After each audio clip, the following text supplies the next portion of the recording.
बताना। Hello students, कैसे हैं आप लोग। नंबर सिस्टम की हम लोगों ने एक क्लास कर ली है। उस क्लास के अंदर कितने भी डिफरेंट टाइप के नंबर्स होते हैं वो हमने पढ़े थे। ठीक है, जैसे रैशनल हो गया, इरेशनल हो गया, नेचुरल है, होल है, पॉजिटिव इंटीजर, नेगेटिव इंटीजर, जितना भी नंबर्स हो सकता है पूरा एक नंबर सिस्टम का ट्री हमने था वो खत्म कर लिया था। प्लस हमने एक और चीज पढ़ी थी कि डिविजिबिलिटी टेस्ट कैसे किया जाता है, डिविजिबिलिटी रूल्स क्या है, लेकर 2 से लेकर 11 तक सारे नंबर्स का डिविजिबिलिटी टेस्ट कैसे किया जाता है, कैसे हम लोग देखते ही जान जाएंगे कोई नंबर किस पर्टिकुलर नंबर से डिविजिबल है, वो भी हमने सीखा था। इस क्लास की इस वीडियो के डिस्क्रिप्शन बॉक्स में आपको फर्स्ट क्लास का भी लिंक मिलेगा। अगर आपको डिविजिबिलिटी टेस्ट के बारे में कुछ जानना है तो आप वहां पे जाकर उसको जरूर देखना। ठीक है, ओके। इस क्लास के अंदर हमें क्या करना है, आपको कंटेंट दिखाता हूं। ठीक है, जो हमें पढ़ना है इस क्लास के अंदर बेसिकली नंबर सिस्टम से रिलेटेड बहुत सी चीजें हैं। तो अब जो इस क्लास के अंदर हमको चीजें पढ़नी है वो आपकी है फ्रैक्शनल नंबर। फ्रैक्शनल नंबर आपको लग रहा होगा हमें तो पता है फ्रैक्शनल नंबर्स क्या होते हैं, उसके अंदर भी है कुछ। वेट, फ्रैक्शनल नंबर, देन आपका express a number into rational number. जो हमारे ऐसे बार्ड नंबर्स होते हैं ना, 0.477 पे बार लगा आपको दिख रहा होगा। ठीक है, ऐसे ये 7 पे बार लगा हुआ है, यहाँ पे 3 4 पे बार लगा हुआ है। जितने भी बार्ड नंबर्स होते हैं उन नंबर्स को हम लोग रैशनल फॉर्म में कैसे एक्सप्रेस करते हैं, रेशियो फॉर्म में, मतलब उनको p अपॉन q के फॉर्म में कैसे एक्सप्रेस किया जाएगा, and q is not equal to 0, disclaimer. ठीक है, उनको p अपॉन q के फॉर्म में कैसे एक्सप्रेस करेंगे उसको हम लोग इस क्लास के अंदर देखेंगे। देन इरेशनल नंबर्स क्या होते हैं आपको पता है, लेकिन इरेशनल नंबर्स भी डिफरेंट टाइप की डेफिनेशंस होती हैं और डिफरेंट टाइप के इरेशनल नंबर्स भी होते हैं। ठीक है, कुछ उसमें भी आपको मिलेगा नया जानने को। रैशनलाइजेशन क्या होता है वो आपको पता चलेगा इसी क्लास के अंदर, और सर्ट्स के बारे में थोड़ा बहुत काम करेंगे हम लोग। वैसे हमने सर्ट्स को इंडिसेस के अंदर ऑलरेडी पढ़ रखा है, लेकिन कुछ है थोड़ा सा एक पोर्शन वो हम सर्ट्स के अंदर भी देखेंगे। And then insert a rational और इरेशनल नंबर बिटवीन रैशनल और इरेशनल नंबर्स। रैशनल या फिर इरेशनल नंबर्स के बीच में रैशनल या फिर इरेशनल नंबर्स इंसर्ट कैसे किए जाएंगे उसको भी हम लोग देखेंगे। ठीक है, तो ये टॉपिक्स हैं जो हमें इस क्लास के अंदर पढ़ना है। कुछ क्वेश्चंस भी हैं अच्छे से, वो भी हमें करने हैं। तो चलिए स्टार्ट करते हैं क्लास को अपना। फ्रैक्शनल नंबर से हम लोग सबसे पहले शुरुआत करते हैं। ठीक है, देखो जब हम फ्रैक्शनल नंबर की बात करेंगे तो फ्रैक्शनल नंबर तो आपको क्लियर है कि जो हम फ्रैक्शन के फॉर्म में लिखेंगे वो हमारे फ्रैक्शनल नंबर्स हो गए। ठीक है, फ्रैक्शनल नंबर्स। लेकिन अब इसके अंदर हमें पढ़ना क्या है बेसिकली, फिर इसके अंदर बचता क्या है, ऐसा बचता है भाई फ्रैक्शनल नंबर भी हमारे दो टाइप के होते हैं। जब आपको मैंने फर्स्ट क्लास पढ़ाया जहां पे नंबर सिस्टम का मैंने एक ट्री बताया आपको, उसमें हमने बात किया था कि जो इंटीजर्स होते हैं उनको हम लोग नॉन फ्रैक्शनल बोलते हैं, जो बचे हुए पोर्शन है उसको हम फ्रैक्शनल नंबर बोलते हैं। और फ्रैक्शनल नंबर का फिर से कैटेगराइजेशन स्टार्ट होगा। मतलब फ्रैक्शनल नंबर भी हमारा दो पार्ट के नंबर्स होते हैं। एक पार्ट के नंबर, अच्छा फ्रैक्शनल नंबर हो गया ऐसे गया ये तो क्लियर है, जिनको हम फ्रैक्शन के फॉर्म में लिखेंगे। ठीक है, q is not equal to 0, जिस भी नंबर को आप फ्रैक्शन के फॉर्म में लिखोगे वो हमारा फ्रैक्शनल नंबर हो जाएगा। ठीक है, जिसमें आपका न्यूमरेटर होता है, डिनोमिनेटर होता है, हिंदी में उसको अंश और हर बोलते हैं। तो हमारे फ्रैक्शनल नंबर्स दो टाइप के होते हैं। जैसे मैंने अगर लिखा 10/3, ठीक है, उसको उधर लिखते हैं। ठीक है, अगर मैंने लिखा 10/3 तो ये हमारा एक टाइप का नंबर है। मैंने लिखा 5/2, ये हमारा एक टाइप का नंबर है। क्या टाइप है, इसमें क्या अलग अलग है। 5/2 को अगर आप सॉल्व करोगे तो आपको आंसर मिलेगा 2.5, डेसिमल में जाके रिमाइंडर शेष 0 आ जाएगा। लेकिन अगर हम 10/3 पे आते हैं तो अगर आपके पास टाइम है तो करते रहो, 3.33333 एंड सो ऑन, ऐसा आता ही चला जाएगा। मतलब नॉन फ्रैक्शनल नंबर्स वो होते हैं जिनका रिमाइंडर कभी भी 0 नहीं आता। ठीक है, उनका जो शेष है वो कभी भी 0 नहीं आता है। इसका मतलब आपके पास दो टाइप के नंबर्स हो जाते हैं फ्रैक्शनल नंबर्स के अंदर। नॉन फ्रैक्शनल सॉरी, एक आपका हो जाएगा टर्मिनेटिंग, जो एक टाइप के नंबर है, they are called terminating decimals. ठीक है, टर्मिनेटिंग फ्रैक्शंस। एंड जो सेकेंड टाइप के आपके नंबर्स हैं they are called non terminating. ठीक है, they are called non terminating fractions. Okay, तो क्या खत्म हो गया भाई, नहीं खत्म हुआ। ठीक है, अभी भी कुछ है। अब क्या है, ठीक है, एक के अंदर दूसरी शाखा, दूसरी ब्रांच चलती चली जाती है। मैंने आपसे बोला था बहुत बड़ा कैटेगराइजेशन है नंबर सिस्टम। अब जो टर्मिनेटिंग डेसिमल है जिसमें रिमाइंडर 0 आता है वो तो हो गया। जो नॉन टर्मिनेटिंग डेसिमल्स हैं वो फिर से आपके दो पार्ट में डिवाइड हो जाएंगे। ठीक है, अब ये दो पार्ट कौन से बचे? ठीक, देखो जो नॉन टर्मिनेटिंग डेसिमल है, जैसे आप यहाँ पे देख सकते हो 3.333, मतलब 3 हमारा रिपीट होता जा रहा है बार बार, लेकिन कभी कभी ऐसा भी होता है कि फ्रैक्शन ऐसी बन जाती है कि जिसका रिपीटेशन नहीं होता, मतलब जो फ्रैक्शंस भी होती हैं वो या तो रिपीटिंग होगी, एक टाइप के फ्रैक्शंस होते हैं जिनको हम बोलते हैं repeating, they are called repeating और रिकरिंग फ्रैक्शन। एंड जो सेकेंड टाइप के फ्रैक्शंस होते हैं वो हमारे नॉन रिपीटिंग होते हैं, they are called non repeating और नॉन रिकरिंग फ्रैक्शन। ठीक है, नॉन रिपीटिंग और नॉन रिकरिंग फ्रैक्शंस। ठीक, ये पूरा कैटेगराइजेशन आपका है नंबर सिस्टम के अंदर फ्रैक्शनल नंबर्स का। ठीक है, और जो नॉन रिपीटिंग जो आपके non terminating non repeating fractions होते हैं, इनको ही हम लोग फिर से क्या बोल देंगे? इनको हम लोग बोल देंगे फिर से इरेशनल नंबर्स। मतलब वैसे तो इरेशनल हम लोग कहीं पे छोड़ आए थे, ये रैशनल के अंदर था, लेकिन रैशनल के अंदर जो फ्रैक्शनल नंबर्स होते हैं, फ्रैक्शनल के अंदर जो नॉन टर्मिनेटिंग नंबर होते हैं, नॉन टर्मिनेटिंग के अंदर जो नॉन रिपीटिंग नंबर्स होते हैं, तो non terminating non repeating fractions जो होती हैं उनको भी हम लोग क्या बोलते हैं? इरेशनल नंबर्स बोलते हैं। ये आपको ध्यान रखना है। ठीक है, तो इरेशनल नंबर्स की कई डेफिनेशंस हैं। एक और डेफिनेशन आपके सामने है, that non terminating and non repeating fraction is also known as irrational number. ठीक है, ये ध्यान रखना। ठीक, अब ऐसी कौन सी फ्रैक्शन हो सकती हैं? तो आपको इंटरेस्टिंग सी एक चीज भी पता चल जाएगी, वैसे आप जानते भी हो शायद, जो पाई होता है, ठीक है, पाई की आपको वैल्यू पता है 3.14 होती है, या फिर पाई की वैल्यू हमें पता है 22/7 होती है। ठीक है, इस पे भी थोड़ा सा डिबेट करेंगे। तो हम लोग अब जानने जा रहे हैं कि बेसिकली जो नॉन टर्मिनेटिंग या non terminating non recurring fraction होता है उसको भी थोड़ा सा हम पढ़ लेते हैं। ठीक है, देखिए अब यहाँ पे क्या है कि आपका जो पूरा ये फ्रैक्शनल नंबर है बस ये खत्म हो गया, इसमें और कुछ नहीं है। ठीक है, टर्मिनेटिंग साइड आपका टर्मिनेट हो जाता है, रिमाइंडर 0 आ जाता है, उधर हमारे दो पार्ट्स हो जाते हैं, रिपीटिंग आपका हो गया, नॉन रिपीटिंग हो गया।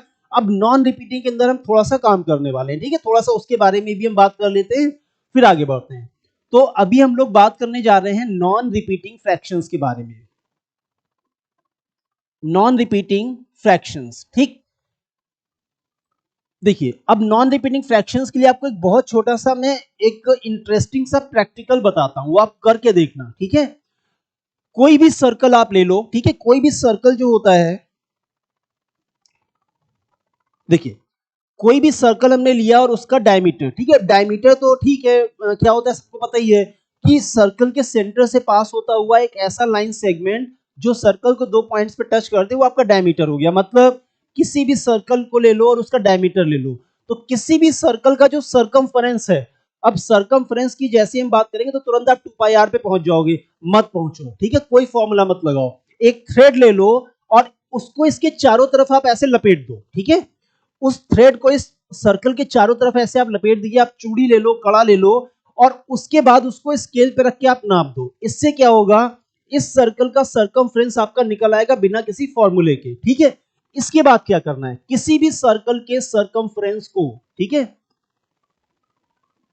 किसी भी सर्कल का सरकमफ्रेंस या फिर जिसको हम क्या बोलते हैं उसकी परिधि, किसी भी सर्कल के सरकमफ्रेंस को अगर हम उसके डायमीटर से डिवाइड कर दें, ठीक है, अगर हम उसके डायमीटर या व्यास से डिवाइड कर दें, तो हमको हमेशा एक कांस्टेंट नंबर ही मिलेगा। ठीक है, एक हमें कांस्टेंट वैल्यू मिलेगी और वो कांस्टेंट वैल्यू क्या हो जाती है 3.14, जिसको आप पाई के नाम से जानते हो। ठीक है, मतलब पाई को आप उस तरह से मत देखो कि आपको पाई फॉर्मूले में दे दिया गया, पाई निकला कैसे होगा। ठीक है, तो किसी भी सर्कल के सरकमफ्रेंस को आप एक चूड़ी ले लो, चूड़ी के सरकमफ्रेंस को चूड़ी के डायमीटर से डिवाइड करो, थोड़ा सा बड़े में चले जाओ, साइकिल का जो पहिया होता है, व्हील होता है, साइकिल के पहिए का जो सरकमफ्रेंस है उसको साइकिल के पहिए के डायमीटर से डिवाइड कर दो, और बड़े में चले जाओ, किसी भी सर्कल के सरकमफ्रेंस को जब आप डायमीटर से डिवाइड करते हो तो आपको हमेशा ये मिलेगा, हमेशा ये नंबर मिलेगा। ठीक है, तो इसी नंबर को बाद में नाम दे दिया गया होगा पाई। ठीक है, तो पाई कुछ ऐसे ही खोजा गया होगा। चलिए,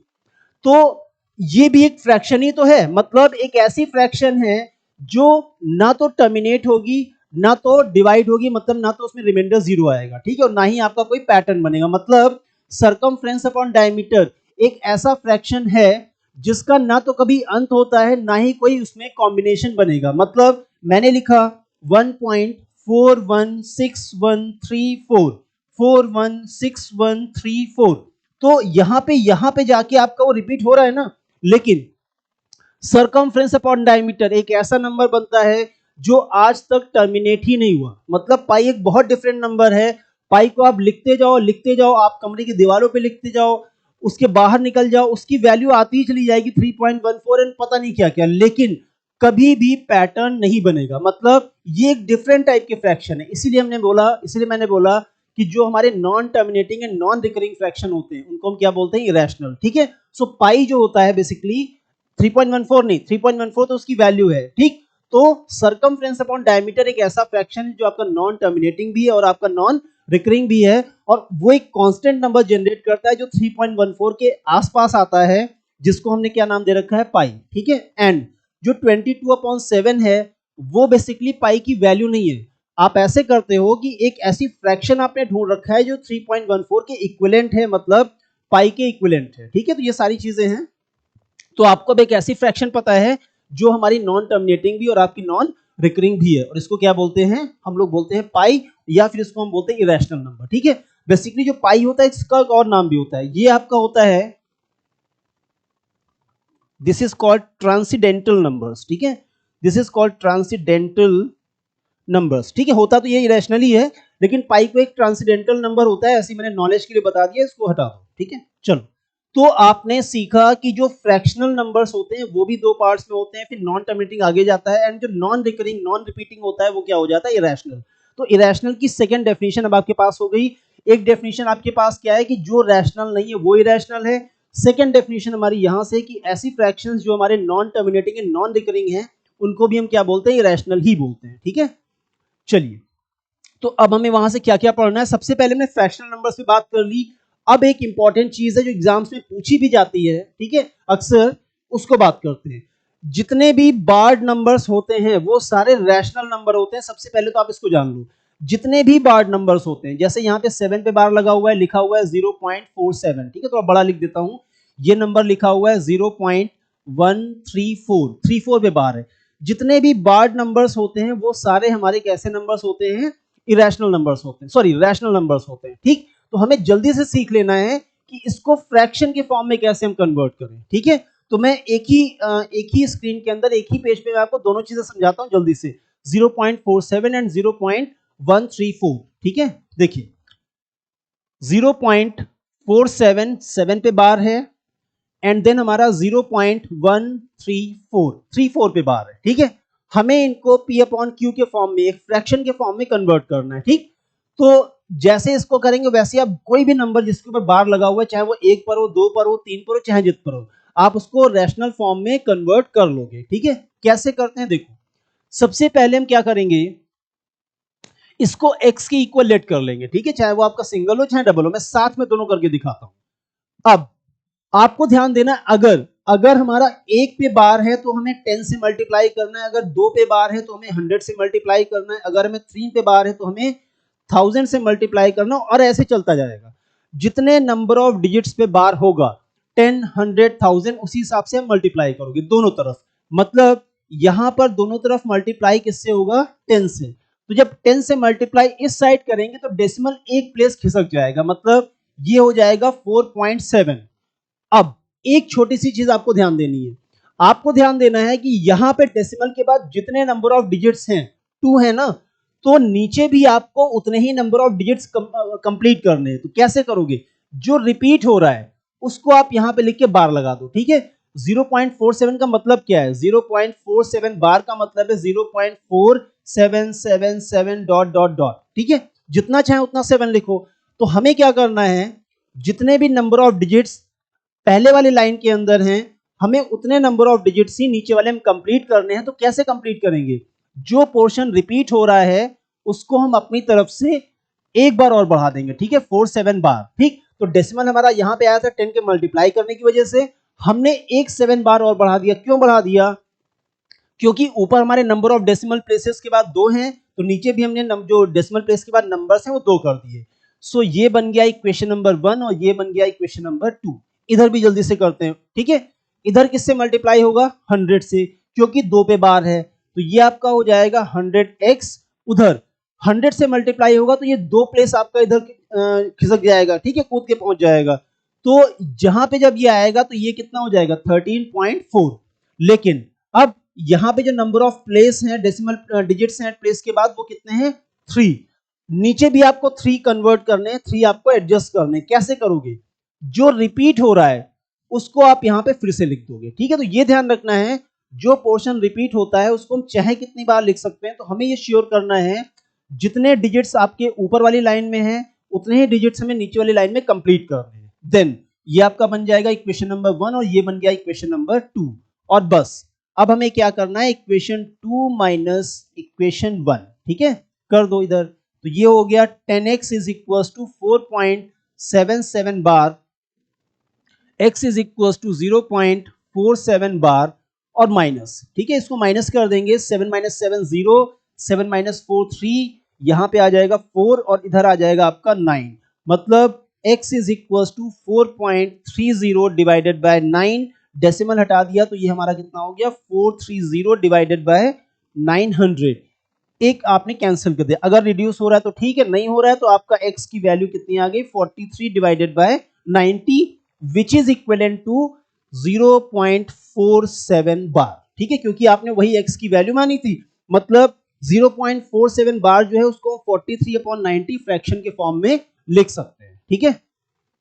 इधर भी कर देते हैं वैसे, तो आपका ये हो जाएगा। इधर कैसे हो जाएगा जल्दी से देखो, ये आपका हो गया equation 2 minus equation 1। Equation 2 minus equation 1 means 100x minus 13.434 बार, और यहां पे आ गया x इज इक्वल टू 0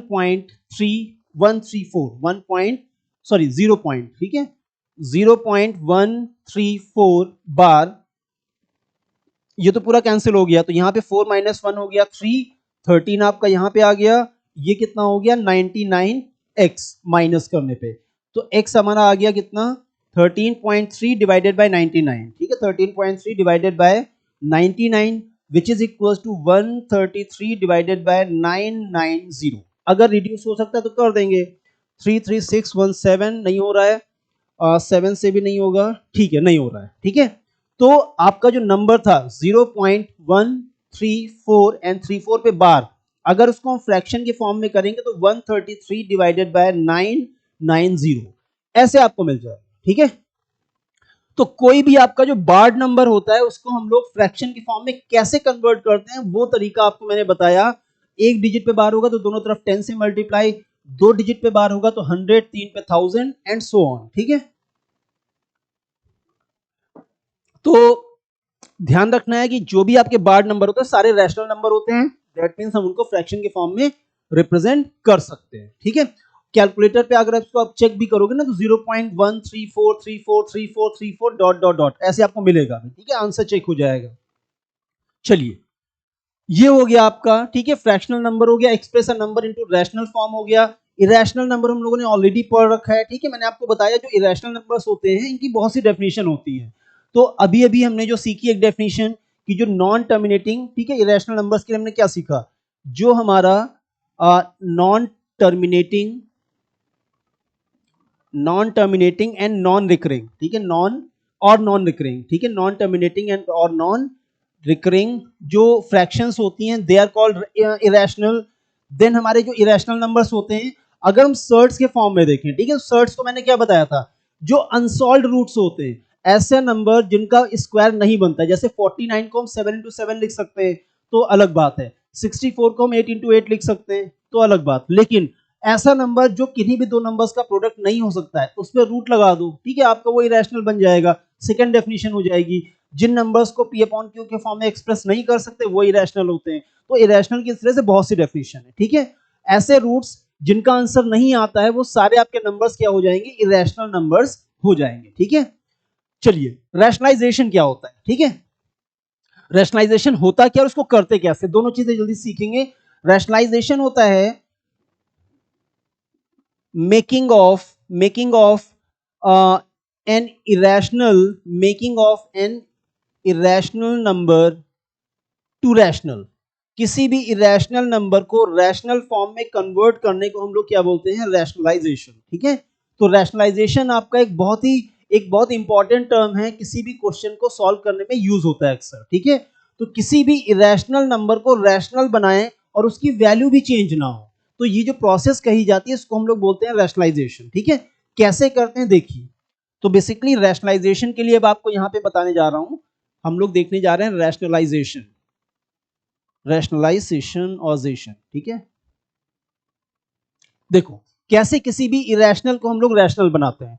तो इसके लिए आपको क्या चाहिए होगा, आपको चाहिए होगा रैशनलाइजिंग फैक्टर। सबसे पहले हमको यहां पे चाहिए रैशनलाइजिंग फैक्टर। अब ये रैशनलाइजिंग फैक्टर क्या होता है, ठीक। देखो पहले इसको समझ लो, फिर देखते हैं कैसे रैशनलाइजेशन करते हैं। मैंने यहां पे अगर अंडर रूट 3 दिया, तो अंडर रूट 3 को हम किस चीज से मल्टीप्लाई कर दें कि वो इरेशनल से रैशनल हो जाए। तो सिंपल सा है, अंडर रूट 3 को हम अगर अंडर रूट 3 से मल्टीप्लाई कर देंगे तो कितना आ जाएगा 3। मींस अंडर रूट 3 का जो अंडर रूट 3 का जो रैशनलाइजिंग फैक्टर है वो क्या हो जाएगा, खुद रूट 3, ठीक है। तो आपका रूट 3 का रैशनलाइजिंग फैक्टर 3 हो गया, रूट 3 हो गया, ठीक है। तो यहां पे मैं लिखता हूं नंबर और यहां पे लिखता हूं उसका रैशनलाइजिंग फैक्टर, ठीक है, रैशनलाइजिंग फैक्टर। देखिए तो मैंने लिखा रूट 3, तो ऑब्वियस रूट 3 का रैशनलाइजिंग फैक्टर कितना हो गया, रूट 3। तो अगर मैं लिखता हूं रूट 2, तो इसका रैशनलाइजिंग फैक्टर कितना हो जाएगा, रूट 2, ठीक है। लेकिन हमें स्मॉलेस्ट रैशनलाइजिंग फैक्टर निकालना है, ये भी ध्यान रखना है, ठीक है, स्मॉलेस्ट। अब इसका क्या मतलब है, इसका मतलब है अगर मैं लिखता हूं अंडर रूट 8, तो अंडर रूट 8 का जो रैशनलाइजिंग फैक्टर है वो कितना होगा, रैशनलाइजिंग फैक्टर एक से ज्यादा भी हो सकते हैं, इसलिए मैंने यहां पे लिखा कि हमें स्मॉलेस्ट वाला चाहिए, ठीक है। तो रूट 8 का वैसे तो रैशनलाइजिंग फैक्टर रूट 8 हो जाएगा, रूट 8 को मल्टीप्लाई करोगे रूट हट जाएगा, बट हमें देखना है कि क्या रूट 8 का जो रैशनलाइजिंग फैक्टर है वो और भी कोई हो सकता है छोटा। देखिए रूट 8 को अगर हम सिंप्लीफाई करेंगे, इसको थोड़ा सा हम सिंप्लीफाइड फॉर्म में अगर लिखेंगे तो ये हो जाएगा 2 अंडर रूट 2, ठीक है। क्यों, क्योंकि रूट 8 आपका क्या होता है, 2 मल्टीप्लाइड बाय 2 मल्टीप्लाइड बाय 2, एक पेयर बन के 2 बाहर आ जाएगा, तो आपका रूट 8 का जो सिंप्लीफाइड फॉर्म है, सिंपलेस्ट फॉर्म है, हो जाएगा 2 अंडर रूट 2। तो अब 2 अंडर रूट 2 के हिसाब से अगर आप देखोगे, तो अगर इसको हम रूट 2 से मल्टीप्लाई कर दें, मतलब अगर मैं 2 अंडर रूट 2 का मल्टीप्लाई रूट 2 से कर दूं, तो ये पूरा जो नंबर आपका है वो किसमें कन्वर्ट हो जाएगा, रैशनल कन्वर्ट हो जाएगा, ठीक है। तो अंडर रूट 8 का जो रैशनलाइजिंग फैक्टर होगा स्मॉलेस्ट, वो क्या हो जाएगा, रूट 2। इस तरह से आप स्मॉलेस्ट रैशनलाइजिंग फैक्टर निकाल लोगे, ठीक है। कोई भी आपको रूट में नंबर दिया हो, पहले उसको सिंप्लीफाइड फॉर्म में कन्वर्ट करो, उसके बाद आप देखो उसका रैशनलाइजिंग फैक्टर क्या है। तो अंडर रूट 8 को हम 2 रूट 2 लिखेंगे, और 2 रूट 2 के अंदर जो रूट 2 है उसका रैशनलाइजिंग फैक्टर हमें रूट 2 पता है, तो बस 2 रूट 2 के हिसाब से जो अंडर रूट 8 का रैशनलाइजिंग फैक्टर हो जाएगा वो कितना हो जाएगा, अंडर रूट 2, ठीक है। तो इस तरह से किसी भी इरेशनल नंबर का एक रैशनलाइजिंग फैक्टर होता है, वो आपको ध्यान रखना है, ठीक है।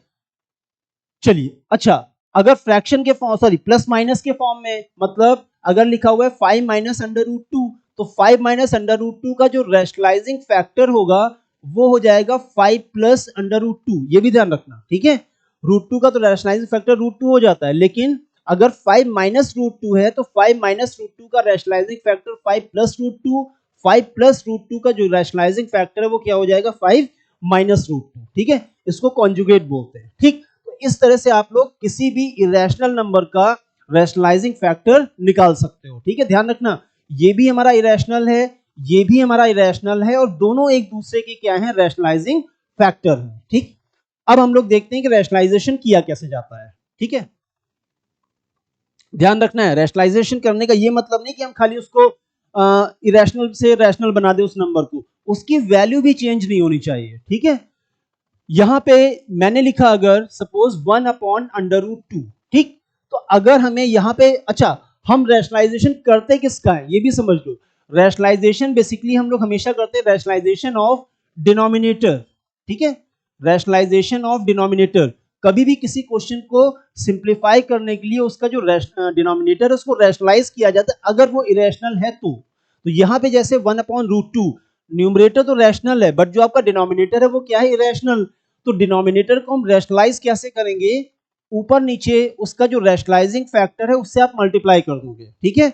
अब 1 इंटू रूट 2 आपका हो जाएगा root 2, and root 2 into root 2 हमारा कितना हो जाएगा 2, मतलब जो आपका 1 अपॉन रूट 2 था 1/√2 का जो न्यूमेरिकल वैल्यू था वो हमारा √2/2 की न्यूमेरिकल वैल्यू के इक्वल है, ठीक है। और इसको सॉल्व करना थोड़ा सा टफ है। रीजन, हम √2 की जो डेसिमल वैल्यू होगी हम याद रख सकते हैं, ठीक है।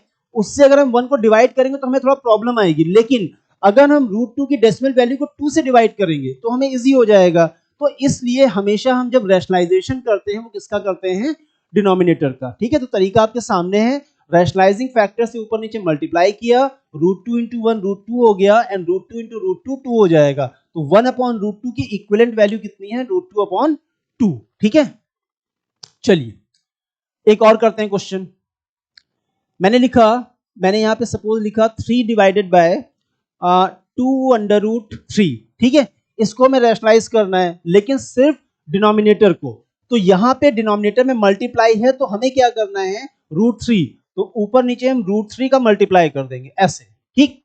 तो अब ये आपका हो गया √3 का 3 से मल्टीप्लाई कितना हो गया, 3√3। नीचे √3 का √3 से मल्टीप्लाई कितना हो जाएगा, 3, मतलब 2 मल्टीप्लाइड बाय 3। ये 3 इस वाले 3 को कैंसिल कर देगा, तो ये हमारा आंसर कितना आ गया, √3 डिवाइडेड बाय 2। मतलब 3 डिवाइडेड बाय 2√3 की जो इक्विवेलेंट वैल्यू है वो आपको मिल जाएगी √3/2 से।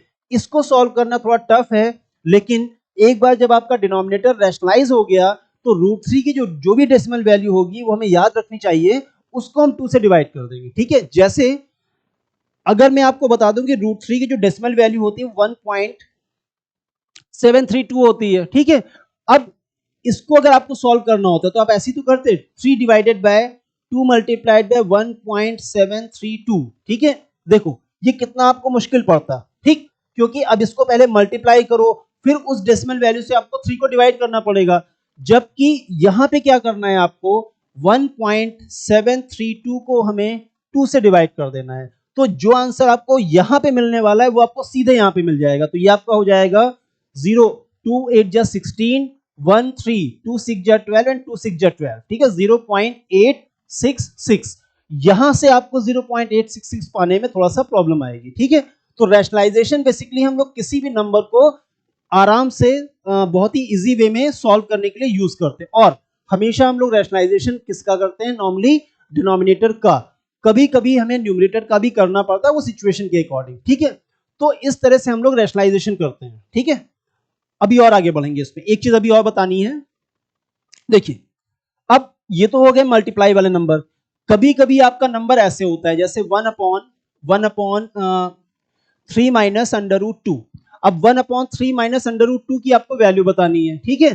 तो इसको हमें कैसे सॉल्व करना है, इसका भी हम रैशनलाइजेशन करेंगे। इसका जो रैशनलाइजिंग फैक्टर होगा वो कॉन्जुगेट, मतलब 3 प्लस √2 डिवाइडेड बाय 3 प्लस √2, ठीक है। तो इस तरह से आप इसको रैशनलाइजिंग फैक्टर से उसको क्या कर दोगे, ऊपर नीचे मल्टीप्लाई, ठीक है।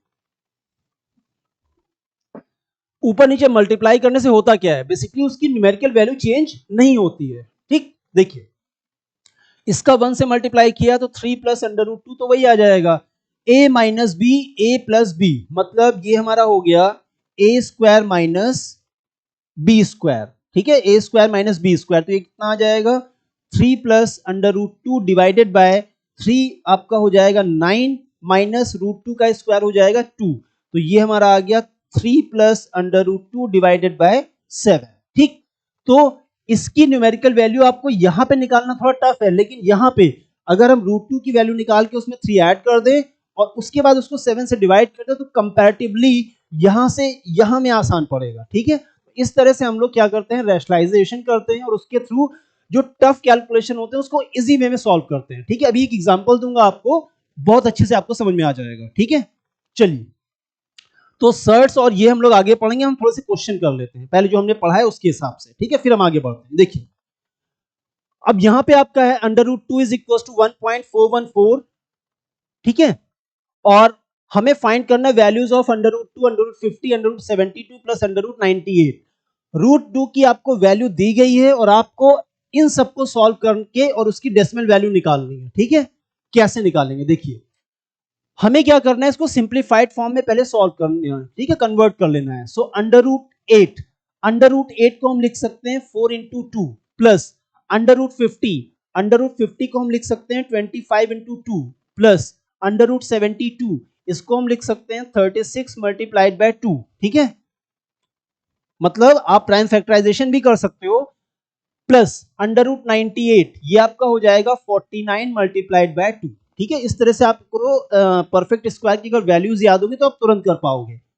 ये 4 का स्क्वायर रूट आपका 2 बाहर आ जाएगा तो 2 रूट 2 प्लस ये हमारा 5 बाहर आ जाएगा 5 रूट 2 प्लस 36 6 6 या 36 होता है तो ये हो जाएगा 6 रूट 2 7 7 या 49 होता है तो ये आपका हो जाएगा 7 रूट 2। ठीक है, अब ये सारे आप x के जैसे ट्रीट कर लो, मतलब like 2x 5x 6x 7x, तो मतलब सबके कोफिशिएंट ऐड हो जाएंगे 2 और 5 7 7 7 14 14 और 6 20, ये हमारा आ गया 20 अंडर रूट 2।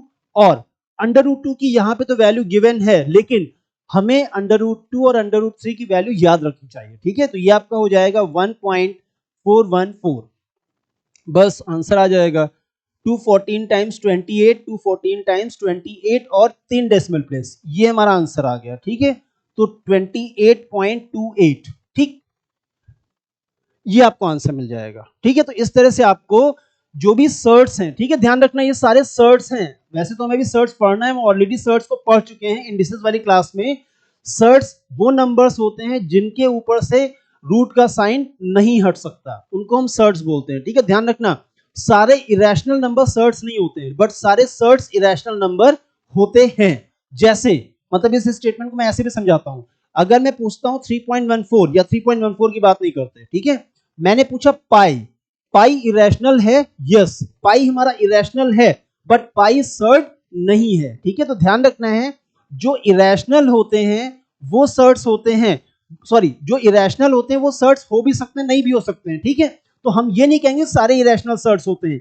पाई हमारा एक नंबर है जो इरेशनल तो है बट ये सर्ट नहीं है। लेकिन इसी के उल्टे अगर हम आते हैं अंडर रूट 2 जो कि सर्ट है, तो अगर अंडर रूट 2 की बात करें तो ये सर्ट भी और ये आपका इरेशनल भी है। मतलब सारे आपके जो सर्ट्स हैं वो इरेशनल हैं बट सारे आपके इरेशनल सर्ट्स नहीं है। रीजन क्या है, सिंपल सा ध्यान रखना, अगर आपका अंडर रूट है, अगर आपका अंडर रूट अनसॉल्व्ड है, ठीक है, अगर आपका अंडर रूट अनसॉल्व्ड है दैट मींस ये आपका क्या बना देगा, सर्ट बना देगा। बहुत सिंपल सा है, और खाली रूट की बात नहीं कर रहे हैं, अंडर रूट हो आपका या फिर आपका क्यूब रूट हो, कहने का मतलब है अगर हमारा nth रूट है, कोई भी nth रूट हो सकता है, अगर हमारा nth रूट है और उसका आंसर नहीं आ रहा है दैट मींस आपका जो नंबर बन के आएगा वो सर्ट होगा। तो सर्ट के ऊपर रूट का लगा होना जरूरी है, वो आपका रूट हो, क्यूब रूट हो, फोर्थ रूट हो, फिफ्थ रूट हो, कोई भी हो। ठीक है, तो ये आपका एक क्वेश्चन हो गया। चलिए अगला है आपका right the following numbers in ascending order. ठीक है, इसको भी करते हैं फिर हम आते हैं वापस जो हमारी चीजें बची उसको खत्म करते हैं। Right the following numbers in ascending order. ठीक है, ऐसे आपको रूट वाले नंबर्स दिए, अगर ये नॉर्मल नंबर्स होते हैं तो असेंडिंग ऑर्डर लिख देते हैं। ठीक है, लेकिन रूट में असेंडिंग ऑर्डर कैसे लिखेंगे, बहुत इजी है। पीछे भी क्या किया आपने, देखो हमारा 4 रूट 2 था, इसको हमने 2 रूट 2 कैसे बनाया, जो 4 था वो बाहर आया तो 2 बन गया, ये वापस अंदर जाके क्या बन जाएगा, स्क्वायर हो गया ना। यहां पर आप ऐसे ही कर दो, मतलब जो आपके नंबर हैं जैसे आपका 2 रूट 3 हो गया, अंडर रूट 15 हो गया, 4 हो गया और आपका ये हो गया 3 अंडर रूट 2। तो हमें क्या करना है, इन सारे नंबर्स को अंदर भेजो। तो ये बाहर आया दैट मींस ये अंदर 4 रहा होगा तब बाहर आके 2 हुआ है, इसको अंदर भेज दो। तो जब आप इसको अंदर भेजोगे तो ये अंदर जाके 4 बन जाएगा। ठीक है, इसमें कुछ नहीं करना है क्योंकि इसमें बाहर कुछ है ही नहीं। 4 4 को आप रूट फॉर्म में लिखोगे तो कितना आ जाएगा, अंडर रूट 16। 3 को आप अंदर भेजोगे तो अंदर जाके क्या हो जाएगा, 9 बन जाएगा। ठीक है, तो ये आपका हो गया अंडर रूट 12, ये तो पहले से अंडर रूट 15 था, ये आपका अंडर रूट 16 हो गया और ये हमारा हो गया अंडर रूट 18। अब सारे नंबर एक ही लेवल पे आ गए, मतलब सारे नंबर रूट के अंदर हैं, तो बस असेंडिंग ऑर्डर का मतलब पहले छोटा फिर बड़ा। देखो इसमें कौन सबसे छोटा है। ठीक है, तो ये तो बाई चांस ऑलरेडी वैसे ही मेंशन था क्या, रूट 12 रूट 15 12 15 16 18, ये तो पहले से है भाई। ठीक है, 2 2 जा 4 3, अच्छा 12 भी है, सही है, रूट 15 हो गया, रूट 16 हो गया, ठीक है, तो रूट 12 सही लगा हुआ है, रूट तब तो आंसर भी यही होना चाहिए। ठीक है, 2 रूट 3 रूट 15 4 और रूट 30। ठीक है, ये तो ऑलरेडी है आपका। ठीक, मतलब रूट 12 12 15 16 18 क्योंकि ये ऑलरेडी एडजस्ट हो चुके हैं तो आपको क्या करना है, 12 किससे बना था, 12 आपका बना है 2√3 से, ठीक है, 2√3, फिर आपका हो गया 15, √15 आपका पहले से √15 था, √16 को वापस आप 4 लिख दो और √18 को हमने फिर से कितना लिख दिया, 3√2, ठीक है। बाई चांस है कि ऑलरेडी वो नंबर अरेंज होके लिखे थे, अदरवाइज आपको क्या करना था, सबको पहले हमें रूट के अंदर लेके आना है, ठीक है। एक बार जब सारे नंबर रूट के अंदर आ जाएंगे तो जो भी नंबर्स का आपस में कंपैरिजन है, मतलब अब ये एक जैसे नंबर हो गए, ठीक है, वहां पे ये एक जैसे नहीं है, लेकिन ये सारे नंबर एक जैसे हो गए, सारे रूट के अंदर हैं, तब आप इसको आराम से कंपेयर कर सकते हो फॉर असेंडिंग और डिसेंडिंग, ठीक है। तो ये ध्यान रखना, ये अच्छा क्वेश्चन है, आपको मिल सकता है असेंडिंग या डिसेंडिंग के अंदर, ठीक। नंबर्स को जब आप अंदर भेजोगे तो आपका स्क्वायर हो जाएगा। अच्छा, यहीं पर अगर क्यूब होता, ठीक है, मान लो यहां पे लिखा होता, ठीक, सपोज यहां पे ऐसे लिखा होता, मैंने लिखा क्यूब रूट ऑफ 4, ये क्यूब रूट है, ठीक है, कुछ और लिख देता हूं, मैंने लिखा 2 multiplied by and cube root of 4, ऐसे लिख दिया मैंने। तो अब इसको कैसे हम बनाएंगे, इसको सिंप्लीफाई करने का मतलब है 2 जब अंदर जाएगा, ठीक है, क्योंकि ये क्यूब रूट है तो 2 आपका अंदर जाके क्या हो जाएगा, क्यूब हो जाएगा, ठीक है, ये ध्यान रखना है। तो आपका ये बन जाएगा 2 2 जा 4 2 जा 8 एंड 8 4 जा 32, तो ये आपका हो जाएगा क्यूब रूट ऑफ 32, ठीक है। तो अगर आपका स्क्वायर रूट है तो अंदर जाके डबल मतलब स्क्वायर बनेगा नंबर, अगर हमारा क्यूब रूट है तो जो भी नंबर बाहर से जाएगा अंदर वो आपका क्यूब हो जाएगा, ठीक है। चलिए फिर अगला क्वेश्चन क्या है, ये क्वेश्चन आपका हो गया जो हमने अभी रैशनलाइजेशन सीखा उसके थ्रू। अब देखो x की वैल्यू हमें गिवन है और हमें x माइनस 1/x पावर 4 की वैल्यू निकालनी है, ठीक है, x की वैल्यू गिवन है और x minus 1/x whole power 4 इसकी वैल्यू आपको निकालनी है, ठीक। देखिए कैसे करना है, ठीक। अब अगर हम यहाँ पे अगर इसकी वैल्यू आप रखोगे ऐसे, मतलब आपने x को रखा कितना 1 माइनस अंडर रूट 2, फिर आपने लिखा माइनस 1/1 माइनस अंडर रूट 2 और इसके बाद इसका होल 4, ये तो बहुत कठिन हो गया, ठीक है। अगर आपकी हिम्मत है आप बिल्कुल सॉल्व कर सकते हो, तो मेरी हिम्मत नहीं पड़ेगी क्योंकि मुझे रैशनलाइजेशन जैसा एक इजी सा टूल है मेरे पास, वेपन है जिसके थ्रू मैं इस जैसे क्वेश्चंस को इजी वे में सॉल्व कर सकता हूं, ठीक है। तो ये आपको करने में बहुत टफ पड़ेगा, अगर हम इसको रैशनलाइजेशन के थ्रू करेंगे तो आपका इजी हो जाएगा। कैसे, देखो, तो x की वैल्यू तो हमें पता है, जो 1/x है उस पर हम पहले काम करेंगे, तो वो आपका 1/x कितना हो जाएगा, 1/1 माइनस अंडर रूट 2, क्योंकि डिनोमिनेटर में इरेशनल नंबर है उसको आपको रैशनलाइज कर देना है, तो ये आपका हो जाएगा 1 plus root 2 divided by 1 plus root 2, ठीक है। अब कितना हो जाएगा 1 प्लस रूट 2 इंटू 1, ये हमारा हो गया 1 प्लस रूट 2, नीचे a minus b and a plus b, ये हमारा हो जाएगा a square minus b square, मतलब 1 plus under root 2 divided by 1 minus और रूट 2 का स्क्वायर आपका -2, ये हो गया 1 plus under root 2 divided by -1, और ये माइनस ऊपर जाएगा तो दोनों के साइन चेंज करेगा, सो -1 एंड -2, सॉरी, ठीक है, -1 माइनस रूट 2, तो आपका जो 1/x था, जो आपका 1/1 माइनस रूट 2 था, वो इस फॉर्म में कन्वर्ट हो गया, ठीक। अब देखो क्या करना है, अब हमें क्या करना है, जिसकी वैल्यू निकालनी है सीधे उस पे आ जाओ, ठीक है। हमें वैल्यू निकालनी है x minus 1/x and whole power 4, x की वैल्यू यहां से ले लो भाई, ठीक है। तो x की वैल्यू हो जाएगी x की वैल्यू हो जाएगी 1 माइनस अंडर रूट 2 माइनस, ये वाला माइनस मैंने यहां लगा दिया, ठीक है। इसके बाद 1/x की ये वाली वैल्यू आप लिख दो, लेकिन ब्रैकेट के अंदर लिखेंगे, क्योंकि अगर बाहर माइनस लगा हुआ है तो अंदर आपको ब्रैकेट लगा के लिखना है, साइन चेंज होंगे बाद में, ठीक है। सो ये -1 माइनस अंडर रूट 2 हमारा ब्रैकेट के अंदर आ गया, पावर 4 बाहर। अब ब्रैकेट ओपन करेंगे तो 1 माइनस रूट 2 माइनस की वजह से अंदर के साइन क्या हो जाएंगे, चेंज हो जाएंगे, ठीक है। Means plus root 2 minus root 2 cancel, तो ये आपका हो जाएगा 1 और 1 हो गया 2 एंड 2 की पावर हो जाएगी 4, ठीक है। 2 की पावर कितनी हो गई 4 और 2 की पावर 4 कितनी होती है 16, ठीक। तो आपको क्या है, रैशनलाइजेशन के थ्रू जो टफ सा क्वेश्चन था वो हम बहुत ही इजीली सॉल्व कर सकते हैं, तो रैशनलाइजेशन को आपको समझना है एंड उसका यूज करना है जहां पर भी यूज करने लायक है वहां पर, ठीक है, ये आपको ध्यान रखना है। चलिए ओके, एक मिनट भाई। ये आपका आंसर आ गया, ठीक है, 16 हमारा आंसर हो गया। तो इस तरह से आप लोग रैशनलाइजेशन के थ्रू जो इजी टफ क्वेश्चन होते हैं, टफ कैलकुलेशन, उनको इजी वे में सॉल्व कर सकते हो, ठीक है। ये बहुत अच्छा सा एग्जांपल था आपके लिए।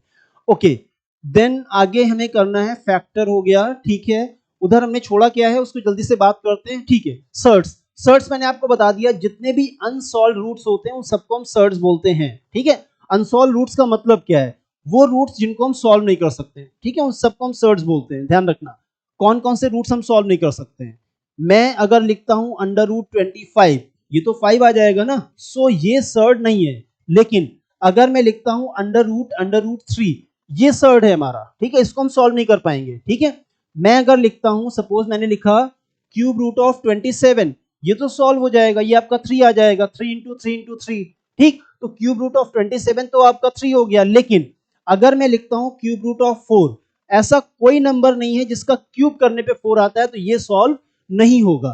मतलब ऐसे अंडर रूट जिनका सॉल्यूशन नहीं हो पाता उनको हम क्या बोलते हैं, सर्ट्स बोलते हैं, ठीक है। तो सिंपल सा सर्ट्स तो आप यूज कर ही रहे हो, ठीक। देन ये एक टॉपिक बचता है, इसको हम अभी खत्म करेंगे। उसके पहले ये क्वेश्चन जल्दी से खत्म करते हैं। चलिए, बहुत डिफरेंट डिफरेंट टाइप के क्वेश्चन मैं आपके लिए लाया हूं, तो आपको सारे लगा के मैं दिखाता हूं और आपको उनकी प्रैक्टिस करनी है। Which one of the following is a factor, exam के आए हुए क्वेश्चंस हैं ये, ठीक है। Which one of the following is a factor of the sum of first 25 natural numbers.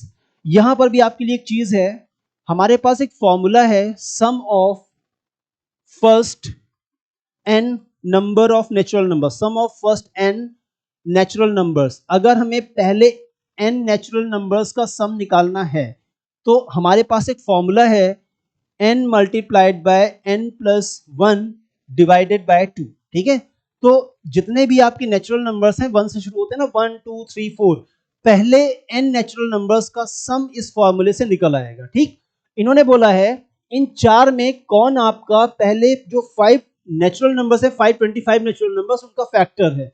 मतलब हम अगर 1 प्लस 2 प्लस 3 प्लस और ऐसा कब तक करते जाएं, 25 तक, इन सब का हम अगर सम कर लें, हमें देखना है कि इन सब का सम इसमें से किस नंबर से डिविजिबल है, ठीक है। तो इतना तो हम कर नहीं पाएंगे, इसके थ्रू हम करेंगे, क्या करेंगे, पहले 25 नेचुरल नंबर मतलब 25, 25 प्लस 1 26, 26 अपॉन 2, ठीक, कितना आ जाएगा 13। मतलब पहले 25 नेचुरल नंबर्स का सम करने के लिए अब हमको 25 और 13 का क्या करना है, मल्टीप्लाई नहीं करेंगे, ठीक है। 25 और 13 का मल्टीप्लाई नहीं करेंगे। इधर से देखो, क्या 26 इनमें से किसी को भी कट करेगा, नहीं करेगा, ठीक है। क्या 24 इनमें से किसी को भी कट करेगा, नहीं करेगा। 13 कर देगा, 13 आपका 13 को कट कर देगा। दैट मींस ये जो नंबर्स आपके हैं पहले 25 नेचुरल नंबर्स, उनका सम करने पे जो भी आंसर आएगा वो 13 से डिविजिबल है। सो 13 इज अ फैक्टर, ठीक है। इवन आप 12 से देख लो, 12 आपका ना तो 25 को कट करेगा ना 13 को कट करेगा, तो कैसे वो 25 इंटू 13 का प्रोडक्ट को कट करेगा, ठीक है। तो पहले 25 नेचुरल नंबर्स का सम जो है वो 13 से डिविजिबल है। सो 13 इज अ फैक्टर, ठीक। देन अगला question, a number when divided by 221, ये भी एक स्पेशल टाइप का क्वेश्चन है, ठीक है, केस पहचानना। A number when divided by 221 leaves a remainder 64, मतलब 221 किसी नंबर को जब डिवाइड करता है तो रिमाइंडर में 64 बच जाता है, ठीक है, इन्होंने ऐसा बोला, ठीक। आगे इन्होंने बोला व्हाट इज द रिमाइंडर अगर इसी नंबर को, ठीक है, अगर इसी नंबर को हम किससे डिवाइड करें, 13 से। अगर इसी नंबर को 13 से डिवाइड किया जाएगा तो आपको बताना है रिमाइंडर कितना आएगा, ठीक है। सिचुएशन ये है, ठीक।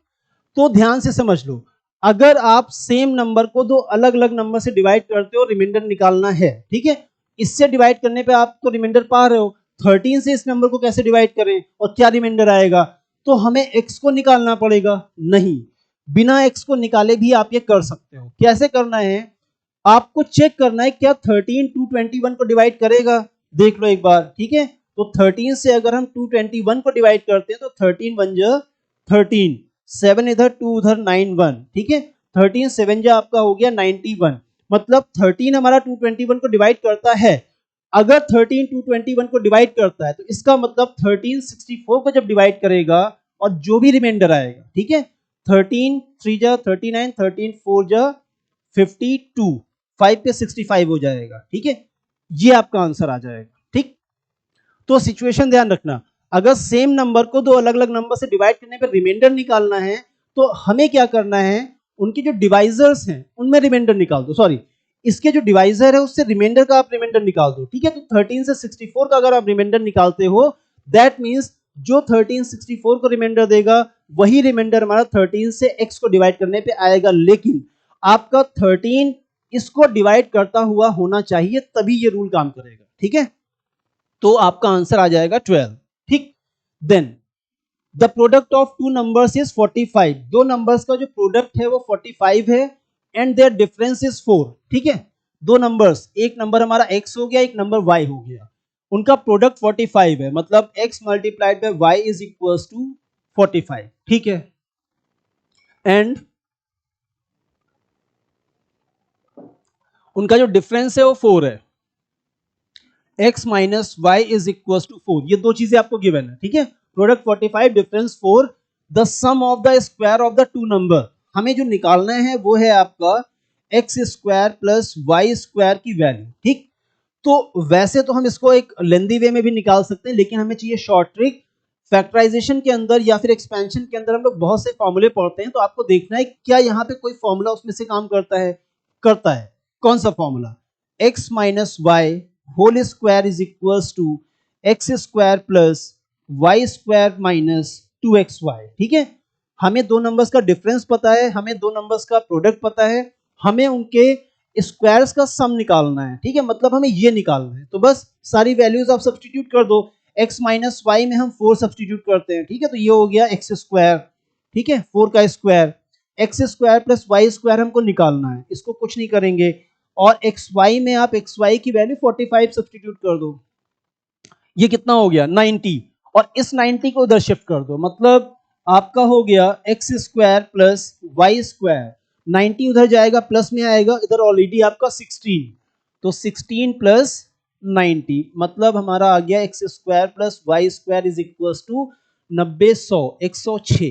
ठीक है, 106।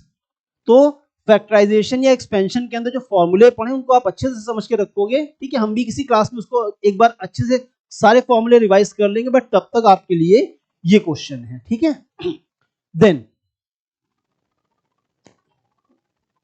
देखिए the sum and product of two numbers, ये भी मतलब ये सारे क्वेश्चन आपके कॉमन सेंस से भी आप बोल सकते हो या फिर ट्रिक। ठीक है, ट्रिक आपका कॉमन सेंस से ही बनता है। तो यहां पे है the sum and product of two numbers are 11 and 18, दो नंबर्स हैं, एक आपका x हो गया एक y हो गया, इनका जो सम है x प्लस वाई आपको गिवन है 11, और इनका जो प्रोडक्ट है x मल्टीप्लाइड बाय y वो आपको गिवन है 18।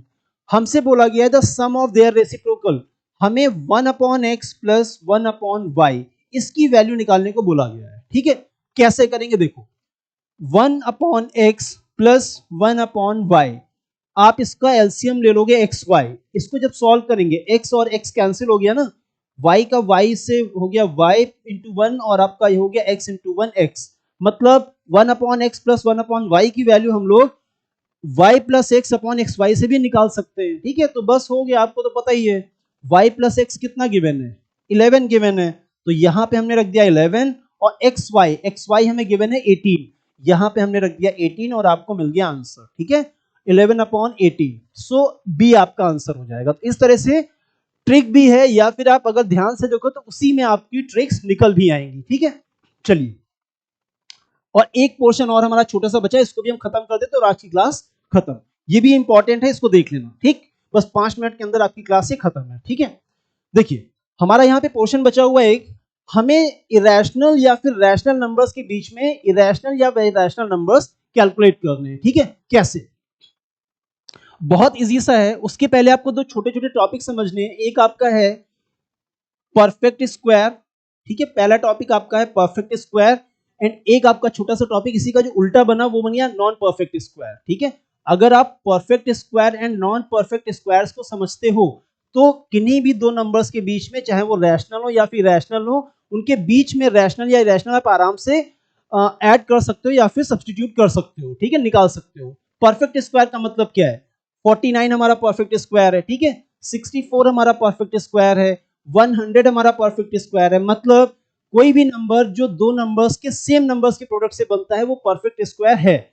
नॉन परफेक्ट स्क्वायर जो ऐसे नंबर्स नहीं है, लाइक 24, ऐसा कोई नंबर नहीं है जिसका आपस में मल्टीप्लाई करने पे 24 बनता हो, तो 24 is a non perfect square. ठीक, तो इस तरह से ऐसे बहुत से नंबर है, लाइक 32 हो गया, 13 हो गया, 5 हो गया, 6 हो गया, तो ये सारे नंबर्स हमारे नॉन परफेक्ट स्क्वायर्स में आ जाएंगे। ठीक है, इसके थ्रू आप, अगर आपको ये समझ में आता है तो आप किन्हीं भी दो नंबर्स के बीच में परफेक्ट या सॉरी रैशनल या इरेशनल नंबर्स इंसर्ट करा सकते हो। सबसे पहले अगर हमें रैशनल नंबर्स को इंसर्ट कराना है, ठीक है, तो क्या करेंगे, और अगर हमें इरेशनल नंबर्स को इंसर्ट कराना है तो क्या करेंगे, जल्दी से देखो। ठीक है, बस 5 मिनट के अंदर ये टॉपिक आपका खत्म है। ठीक, देखिए, रैशनल मतलब परफेक्ट स्क्वायर, इरेशनल मतलब नॉन परफेक्ट स्क्वायर, ये पहले से ध्यान रखना। तो आपका रैशनल का मतलब हो गया परफेक्ट स्क्वायर वाले नंबर्स कैसे यहाँ पे यूज होंगे आपको बताऊंगा, और यहाँ पर हमारे नॉन परफेक्ट स्क्वायर यूज होंगे कैसे वो आपको बताता हूँ। ठीक है, अगर आपको रैशनल इंसर्ट कराना है, जैसे मैंने आपको दे दिया √2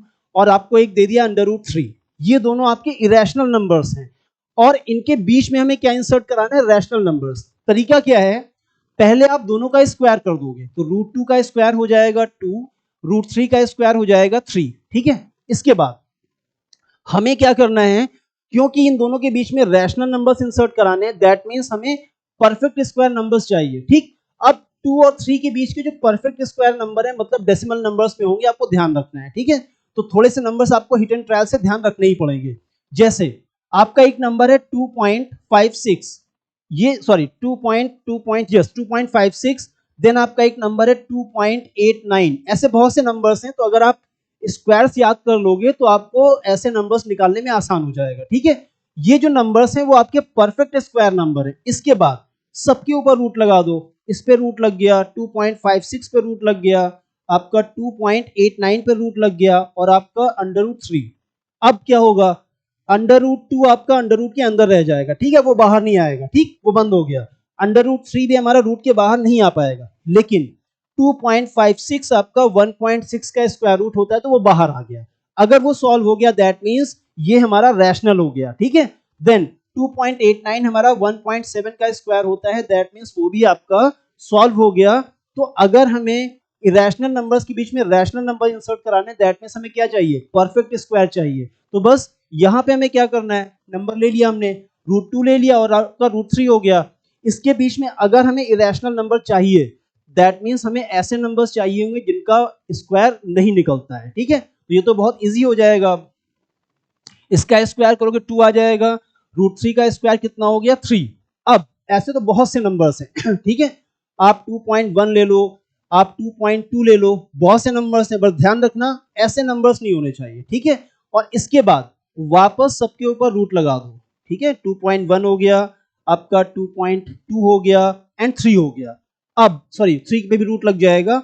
अब क्योंकि ये नॉन परफेक्ट स्क्वायर है, दैट मींस वो सॉल्व नहीं होगा, वो सर्ड बन गया। ठीक है, मतलब ऐसे रूट्स जिनका सॉल्यूशन नहीं होता उनको हम सर्ड बोलते हैं, और सारे सर्ड हमारे इरेशनल नंबर्स होते हैं। तो ये जितने भी नंबर्स हैं वो आपके इरेशनल हो गए। दैट मींस हमने क्या किया, दो ऑलरेडी इरेशनल नंबर्स के बीच में हमने इरेशनल नंबर्स को इंसर्ट करा दिया। ठीक है, तो इस मेथड के थ्रू आप लोग रैशनल नंबर भी इंसर्ट करा सकते हो इरेशनल के बीच में, या फिर इरेशनल के बीच में इरेशनल को भी इंसर्ट करा सकते हो। ठीक है, तो ये आपकी क्लास थी जिसके अंदर जो भी हमारे नंबर सिस्टम के अंदर डिफरेंट डिफरेंट क्वेश्चंस हो सकते हैं, जितना भी टॉपिक्स है आपका नंबर सिस्टम के अंदर, 2 क्लासेस के अंदर खत्म हुआ है।